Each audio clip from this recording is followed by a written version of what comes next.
Hello everyone, welcome to our channel Answer World Current Affairs.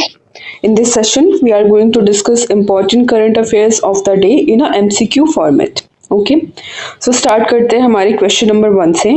Union Cabinet has approved the development of two major ropeway projects in which state under the National Ropeways Development Program पर्वतमाला परियोजना. ठीक है, पर्वतमाला परियोजना के अंतर्गत कौन से दो रोपवे प्रोजेक्ट्स को अप्रूवल मिला है, किस स्टेट में मिला है, ये बताना है आपको. ठीक है, सो करेक्ट आंसर है हमारा ऑप्शन सी, उत्तराखंड. ठीक है, उत्तराखंड में दो रोपवेज को अप्रूवल मिला है. कौन से हैं वो दोनों? सोनप्रयाग टू केदारनाथ. ओके, सोनप्रयाग से केदारनाथ और गोविंद घाट से हेमकुंड साहिब. सोनप्रयाग टू केदारनाथ वाला 12.9 किलोमीटर का है और गोविंद घाट टू हेमकुंड साहिब वाला 12.4 किलोमीटर का है. ठीक है, अब पर्वतमाला परियोजना हम एक बार देख लेते हैं. हमारी पर्वतमाला परियोजना कब आई थी? 2022-23 के बजट में आई थी. ठीक है, 2022-23 के बजट में से अनाउंस किया गया था. 1.25 लाख करोड़ का बजट है टोटल. ओके, 1.25 लाख करोड़ रुपए का बजट है. टोटल 200 से ज्यादा रोपवे प्रोजेक्ट्स इसके तहत बनने हैं. 200 प्लस रोपवे प्रोजेक्ट बनने हैं इसके तहत. ठीक है, और इसको लाया किस लिए गया? ताकि हम कनेक्टिविटी को और बढ़ावा दे सके, टूरिज्म को और प्रमोट कर सके, है ना. रोपवेज बनेंगे, टाइम रिड्यूस होगा, तो इससे क्या होगा? टूरिज्म भी हमारा प्रमोट हो रहा है, कनेक्टिविटी भी बढ़ रही है. ओके, और इम्प्लीमेंटिंग एजेंसी कौन होती है रोपवेज के लिए? National highways logistic management limited. ठीक है, ministry of road transport and highways के अंदर ये डिपार्टमेंट आता है. मिनिस्ट्री ऑफ रोड ट्रांसपोर्ट और हाईवेज के अंदर national highways logistic management limited. ठीक है, ये इम्प्लीमेंटिंग एजेंसी होती है और ये योजना पीपीपी मॉडल पे चलती है, पब्लिक प्राइवेट पार्टनरशिप के अंदर. पब्लिक प्लेयर्स भी होते हैं, प्राइवेट प्लेयर्स भी होते हैं. गवर्नमेंट ऑफ इंडिया इसमें 60% सपोर्ट करती है पर्वतमाला परियोजना में. ठीक है, 60% गवर्नमेंट ऑफ इंडिया. आगे चलते हैं हमारे नेक्स्ट क्वेश्चन पे. अच्छा, ये दोनों याद रखना कि उत्तराखंड में है ये दोनों. ठीक है, सोनप्रयाग और केदारनाथ वाला और Govind Ghat to Hemkund Sahib. Next question. Government achieves 10,000 FPOs goal. What does FPO stand for in the context of agriculture? ठीक है, FPO का फुल फॉर्म पूछ रहे हैं, तो FPO का फुल फॉर्म क्या है हमारे? Farmer producers organisations, option A. ठीक है, फार्मर प्रोड्यूसर ऑर्गेनाइजेशंस होते क्या है? ये बेसिकली छोटे छोटे फार्मर्स का गुट होता है. ऑर्गेनाइजेशन बना करके ये एक साथ में ऐसे प्रोडक्शन वगैरह करते हैं. ठीक है, यूनियन टाइप से कह सकते हैं एक तरीके से, लेकिन मतलब अलग अलग फार्मर प्रोड्यूसर ऑर्गेनाइजेशन होते हैं. ओके, एफपीओस कंपनी भी हो सकता है, कोई कोऑपरेटिव हो सकता है, सोसाइटी भी हो सकता है और ट्रस्ट भी हो सकता है. ठीक है, अगर डेफिनेशन देखें इसकी तो group of farmers who work together to produce, market and sell their agricultural products are called farmer producer organizations. ठीक है, और ये स्कीम क्या है हमारी? Formation and promotion of 10,000 एफपीओस. तो 2020 में सरकार ने ये गोल लिया था कि हम 10,000 एफपीओस बनाने का लक्ष्य ले रहे हैं. ठीक है, 10,000 फार्मर प्रोड्यूसर्स ऑर्गेनाइजेशन बनाने का गोल लिया था सरकार ने. ठीक है, 2020 में. इसके लिए बजट कितना एलोकेटेड है? 6,865 करोड़ रुपए. टेन्योर कब से? 2020 से 2027 तक के अंदर हमें ये बनाना है, ये प्रोजेक्ट पूरा करना है. ओके, ये वाला गोल है. गोल हमने डिस्कस कर लिया. To boost farmers income through collective farming and marketing. Beneficiaries कौन होंगे? 30 लाख फार्मर होंगे, जिनमें से 40% इसमें विमेन्स होंगी. एफपीओ के बारे में, FPO is a type of producer organization. ठीक है, अच्छे टाइप ऑफ प्रोड्यूसर ऑर्गेनाइजेशन है. ठीक है, ये और भी चीज़ों का प्रोड्यूसर ऑर्गेनाइजेशन हो सकता है, जैसे कि फिशरीज सेक्टर के लोग बना सकते हैं, हॉर्टिकल्चर सेक्टर के लोग बना सकते हैं, है ना. ओके, ये ऑपरेट करता है as an organization of the producers, by the producers and for the producers. ठीक है, of the producers, by the producers and for the producers, supported by small farmers agribusinesses consortium. ठीक है, SFAC के द्वारा ये supported होते हैं. Registered होते हैं, कौन कौन से एक्ट के अंदर रजिस्टर्ड होते हैं? कंपनीज एक्ट 1956 और कंपनीज एक्ट 2013 के अंदर, सोसाइटीज रेगुलेशन एक्ट 1860 और पब्लिक ट्रस्ट एक्ट के अंदर ये रजिस्टर्ड होते हैं. ठीक है, ये इंपॉर्टेंट चीज़ है कि हमारे एफपीओस कौन से एक्ट के अंदर रजिस्टर्ड होते हैं, तो ये तीनों एक्ट के अंदर. ओके, आगे चलते हैं नेक्स्ट क्वेश्चन पे. What is the new status given to IRCTC and IRFC by the Government of India? ठीक है, IRCTC का फुल फॉर्म है हमारा Indian railway catering and tourism corporation और IRFC Indian railway finance corporation. So recently इन्हें नवरत्ना का status मिल गया है, अपग्रेड कर दिया गया है इन्हें नवरत्ना स्टेटस में। ठीक है, टोटल कितनी नवरत्नास हो गई है? 26 हो गई है, पहले 24 थी अब 26 हो गई है। और इसके लिए हमने एक बहुत ही डिटेल्ड वीडियो भी लाया है, उसमें सारी चीज़ें कवर है। महारत्ना क्या होती है, नवरत्ना क्या होती है, मिनी रत्ना क्या होती है, क्लासिफिकेशन क्या होता है उनके बेसिस का, PSUs क्या होते हैं, है ना। और सारी चीज़ें हमने उसमें कवर की, पूरी लिस्ट भी हमने उसमें बताई है, तो वो लेक्चर देखेगा हमारे प्ले लिस्ट में जा करके। ओके, आगे चलते हैं हमारे दूसरे क्वेश्चन पे। Which organization is set to launch a new telescope that promises to create the most vibrant map of the cosmos ever conceived? ठीक है, किस ऑर्गेनाइजेशन मतलब कौन सा ऑर्गेनाइजेशन लॉन्च करने वाला है एक नया टेलीस्कोप जो कि बहुत ही वाइब्रेंट मैप बनाएगा हमारे कॉस्मोस का?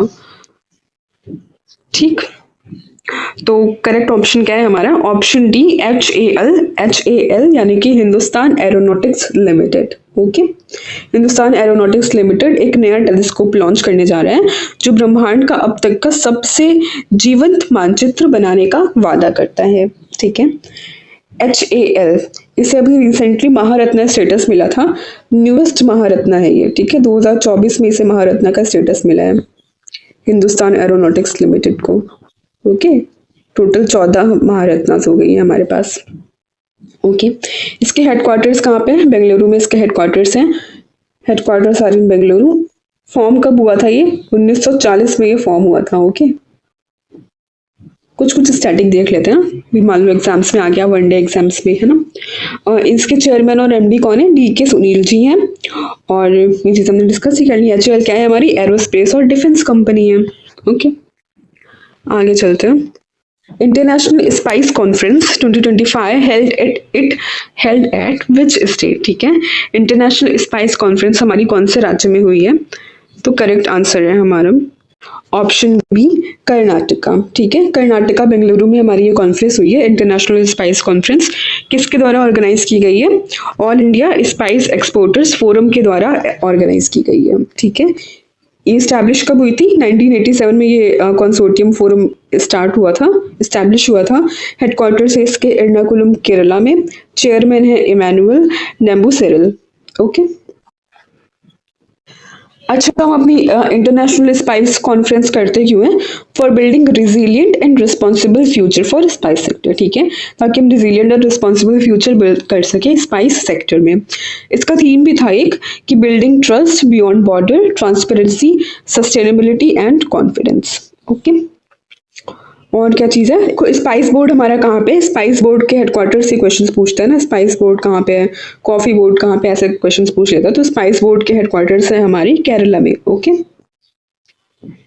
कोचिन केरला में पड़ते हैं स्पाइस बोर्ड के हेडक्वार्टर्स।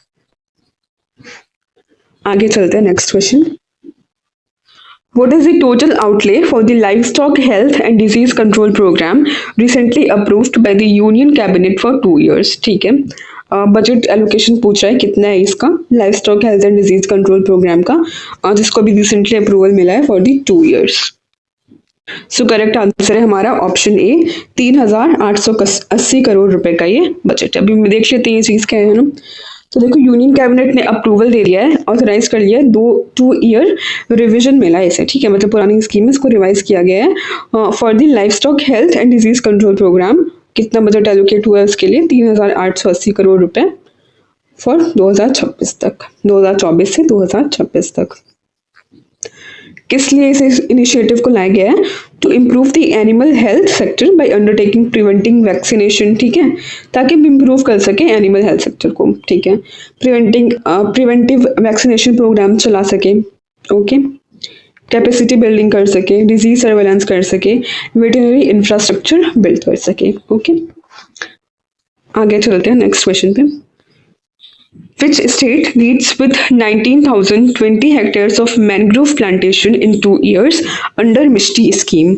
मिष्टी योजना के तहत 2 वर्षों में 19,020 हेक्टेयर मैंग्रोव वृक्षारोपण के साथ कौन सा राज्य अग्रणी है? ठीक है, सबसे ज्यादा प्लांटेशन किस स्टेट में हुआ ये बताना है, ये नहीं बताना है कि सबसे ज्यादा मैंग्रोव्स मिलते कहाँ पे है। ठीक है, मिलते तो सबसे ज्यादा वेस्ट बंगाल में है ना, मैंग्रोव सबसे ज्यादा कहाँ पे है? वेस्ट बंगाल में है। और प्लांटेशन सबसे ज्यादा कहाँ पे हुआ है? गुजरात डिस्ट्रिक्ट में हुआ है, सॉरी गुजरात स्टेट में हुआ है। ओके, अभी मिष्टी योजना क्या है हमारी? सबसे पहले इसका चलो फुल फॉर्म देखते हैं। मिष्टी का फुल फॉर्म है हमारा mangrove initiative for shoreline habitats and tangible incomes. पहले तो आप ये फुल फॉर्म ही याद कर लो, वनडे एग्जाम्स वगैरह स्टेटमेंट बना करके भी ये फुल फॉर्म पूछ लिया जा सकता है ना। Mangrove initiative for shoreline habitats and tangible incomes. सबसे ज्यादा मैनग्रोव्स मिलते कहाँ पे हैं?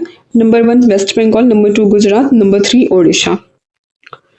अनाउंस कब हुई थी ये स्कीम? 2023 में अनाउंस हुई थी वर्ल्ड एनवायरनमेंट डे के उपलक्ष्य में, जून 5 जून 2023 को ये स्कीम लॉन्च हुई थी हमारी। इम्प्लीमेंटेड कौन करेगा? Obviously union ministry of environment, forest and climate change.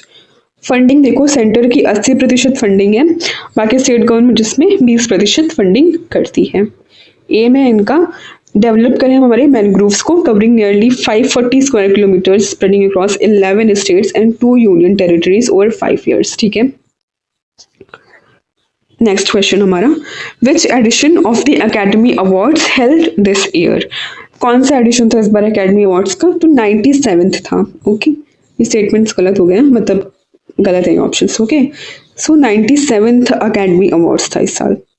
Okay, देख लेते हैं किससे कौन सा अवार्ड मिला, वनडे एग्जाम्स वगैरह में ही पूछते हैं ज्यादातर ये। बेस्ट पिक्चर कौन थी? अनोरा। ठीक है, अनोरा पिक्चर्स ने काफी सारे सेक्टर्स में अवार्ड हासिल किया है। बेस्ट पिक्चर कैटेगरी में अनोरा को मिला है। Actor in a leading role में किसे मिला है? Adrien Brody for the Brutalist. Actor in supporting role Kieran Culkin for a real pain. Actress in leading role for Mikey Madison, Anora के लिए। Actress in supporting role Zoe Saldana for Emilia Perez. Animated feature film के लिए film Flow को मिला है animated short film in the shadow of the Cypress. और best director किसे मिला है? Sean Baker for the Anora. Okay, Anora को 3 अवार्ड्स मिल गए ना, actress in a leading role, best picture और बेस्ट डायरेक्टर। और डॉक्यूमेंट्री फीचर फिल्म के लिए किसे मिला है? No other land. Documentary short film the only girl in the orchestra. International feature film I am still here, music Daniel Blumberg the Brutalist. और original song के लिए El Mal from Emilia Perez. Okay, so thanks for watching. ये था हमारा आज का session, I hope आपको अच्छा लगा होगा। So please keep supporting us and share our video. Thank you, bye.